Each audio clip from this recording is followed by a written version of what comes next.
Na solidão, você consegue ter grandes aprendizados que geralmente quando você está envolvido na multidão, você não consegue aprender. Muito se fala sobre a solitude, sobre essa contemplação de estar sozinho, de aproveitar a nossa companhia, de aprender a se amar, se autoconhecer, mas as pessoas pouco falam sobre esse processo de autoconhecimento, que até você aprender a se amar, gostar da sua própria companhia, existe uma caminhada longa.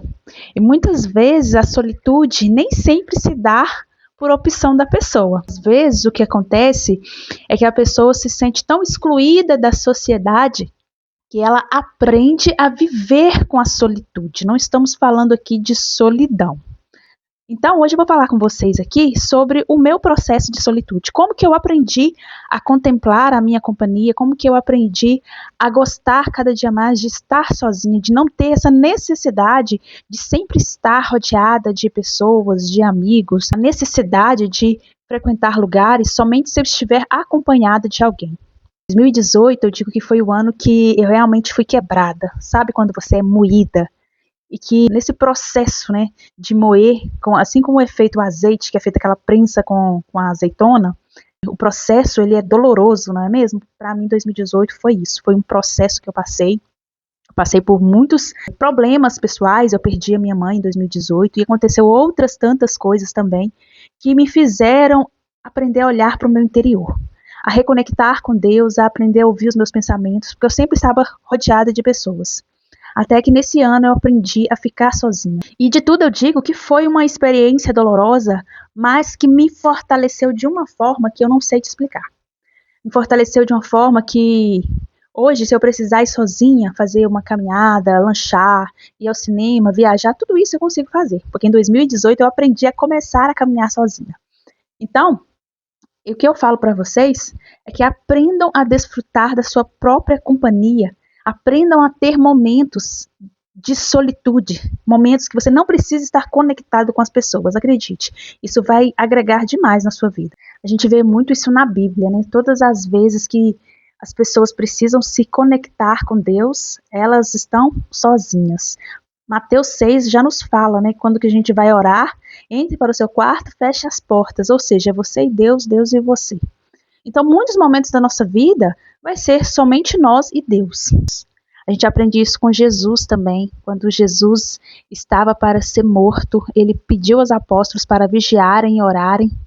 E Jesus estava ali até transpirando sangue e os apóstolos não conseguiram vigiar nenhuma hora sequer. Isso nos mostra que, às vezes, nas partes mais dolorosas, mais sofridas da nossa vida, a gente não vai ter nem o nosso melhor amigo, nem as pessoas com que a gente escolheu que caminhassem com a gente não vai estar ali suportando o nosso processo. A gente vê também Davi, quando Davi é ungido rei, toda a família estava ali na casa e ele estava sozinho pastoreando as ovelhas. E a Bíblia vai citar muitas pessoas que tiveram um encontro com Deus, que tiveram ali seu encontro com Jesus e elas estavam sozinhas. Pense na mulher samaritana também, ela estava ali na beira daquele poço, totalmente excluída da sociedade. E aí, quando ela está sozinha, ao meio-dia, buscando água em um horário que ela não encontraria com ninguém, ela tem um encontro com Jesus. E ela se torna a primeira mulher a evangelizar. Ela tem esse encontro e consegue apresentar Deus, falar de Jesus para mais e mais pessoas. Então, muitas vezes na sua vida, você vai passar momentos de solidão e solitude. Mas isso não é de tudo ruim. As pessoas encaram a solidão muitas vezes como algo ruim. Nem sempre é. Na solidão, você consegue ter grandes aprendizados que geralmente quando você está envolvido na multidão, você não consegue aprender dessa forma. Quando você está sozinho, você tem que conviver com seus pensamentos, com seus sentimentos, suas emoções. Às vezes isso nos dá medo. Mas com o tempo a gente vai entendendo que a melhor coisa que a gente faz é se autoconhecer. Porque você aprende a entender os seus limites, a organizar seus pensamentos, a organizar os sentimentos. Então, assim, a solidão de tudo, eu não acho algo ruim. Tem pessoas que não conseguem viver sozinhas, precisam a todo momento estar rodeada de amigos, de família, e elas não conseguem se conectar com elas mesmas, porque isso traz um certo confronto com o que vai de encontro com o seu eu interior. Mas acredite, a solidão ela é algo muito bom para o ser humano, no sentido de autoconhecimento e no sentido de intimidade com Deus. Porque a nossa vida, nós viemos a este mundo para adorar a Deus. E não tem coisa melhor que ter essa comunhão íntima com o Senhor no momento que você está ali sozinho.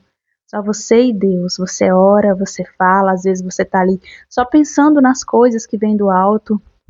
Existem pessoas que não conseguem ficar sozinhas nem por 10 minutos. Só que quando você não consegue ficar com sua própria companhia, você vai aceitar qualquer companhia. Você vai acabar aceitando migalhas em seus relacionamentos. E é aí que começa o seu sofrimento. Você vai tentar se encaixar em qualquer lugar, em qualquer grupo.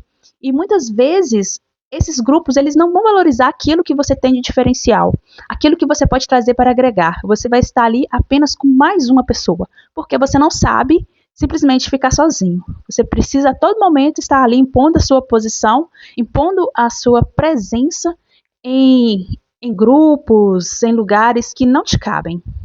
E é aí que começa um grande sofrimento, porque você vai entrar em relacionamentos amorosos por carência, muitas vezes até dependência emocional. Você vai entrar em relacionamentos de amizades que muitas vezes vai te esgotar, vai te sugar e não vai trazer nada de reciprocidade para a sua vida.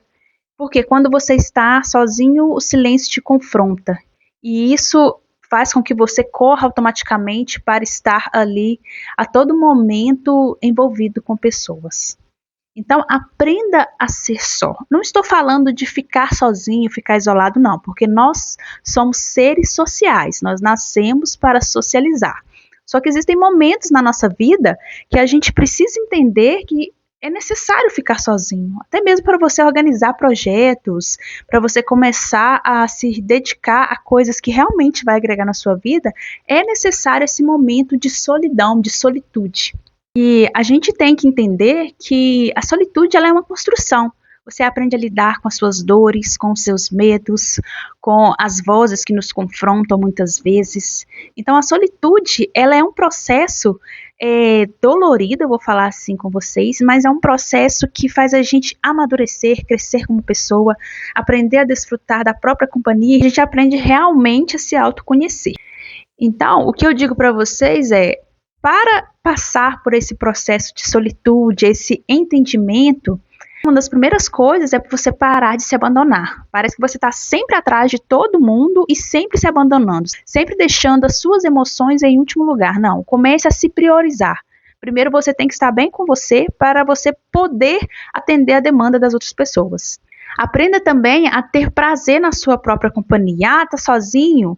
Né? Liga uma música, vê uma série, faça uma caminhada. São coisas que vão fazer você aprender a desfrutar da sua própria companhia, a ter momentos de lazer consigo mesmo. Leia um livro, faça as coisas que você gosta sem depender de validação dos outros, sem depender de mensagem, sem depender de alguém ali para estar te motivando, realmente só porque você quer fazer. Coisas que são saudáveis, é claro, né? Não estou falando aí para vocês fazerem coisas que vão destruir vocês ou outras pessoas. Mas se são coisas saudáveis, são hobbies que você tem, aprenda a fazer sozinho e a desfrutar realmente dessa sua companhia nesses momentos de lazer. E por último, e não menos importante também, aprenda que nem todo vazio que a gente sente, na maioria das vezes, né, não é para preencher com pessoas. Tem muitos vazios na vida da gente que a gente vai sentir no decorrer da nossa caminhada, que são momentos que você precisa de mais conexão com Deus e não conexão com pessoas. E aí Deus vai te dar um norte do que fazer, como preencher, como sentir a presença do Espírito Santo e realmente emanar, né, os frutos do Espírito, viver na presença do Senhor. E o que eu queria falar aqui é que você muitas vezes não tem medo de ficar sozinho. As pessoas, na verdade, elas não gostam muito da solidão, da solitude, né? Porque elas acham que não são suficientes para si mesmo. E aí, como eu disse, que entra a dependência emocional, que entra as amizades, as más companhias, porque às vezes você sabe que aquele lugar não é para você, mas pelo seu medo de ficar sozinho, você vai estar ali numa roda de pessoas que não vão agregar valor na sua vida, e muito pelo contrário, vão te afastar dos seus propósitos. E é isso então, galera. Aprenda a ser sozinho, aprenda a ouvir seus pensamentos, ouvir suas emoções, a não precisar impor a sua presença em lugares que não te cabem. Porque tem pessoas que sentam com a gente e que realmente não tá nem aí para nossa presença. Aprenda a ficar em lugares que tecem a sua presença ali, que realmente abraçam a sua companhia, que faz se sentir mais completo. E aí você vai entender que você não precisa aceitar menos do que você merece. Você vai estar em lugares em que realmente a sua companhia ela é celebrada e não simplesmente suportada. Então é isso que eu tenho para falar para vocês hoje. Aprendam a ser sozinhos, aprendam a contemplar a companhia de vocês mesmos e coloquem presença de companhias que realmente vão celebrar a sua vida e não que vão fazer você se sentir inferior ou se sentir deslocado. Então é isso que eu tenho para falar com vocês hoje. Tchau, tchau!